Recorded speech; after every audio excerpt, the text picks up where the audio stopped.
খুবই দুঃখজনক এবং লজ্জাজনক।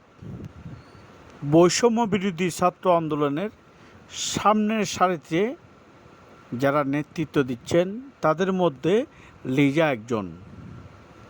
ইতিমধ্যে কি করেছে আপনারা একটু দেখুন। তাকে সংগঠনের পক্ষ থেকে অর্থাৎ চট্টগ্রাম মহানগরের যে মুখপাত্র তার পদ থেকে তাকে প্রত্যাহার করা হয়েছে। সংগঠনের নেতৃবৃন্দরা বলছেন এ ধরনের কর্মকাণ্ডের সাথে যারা জড়িত তারা কোনোদিন বৈষম্য বিরোধী ছাত্র আন্দোলনের কমিটিতে থাকতে পারবেন না, সেই কারণে তাকে অব্যাহতি দেওয়া হয়েছে। আসলে এটা সাধারণ মানুষ বলছেন বৈষম্য বিরোধী ছাত্র আন্দোলনের নেত্রী হয়ে তিনি কিভাবে এই ধরনের কাজ করেছেন। তবে সংগঠনের পক্ষ থেকে তাকে অব্যাহতি দেওয়া হয়েছে।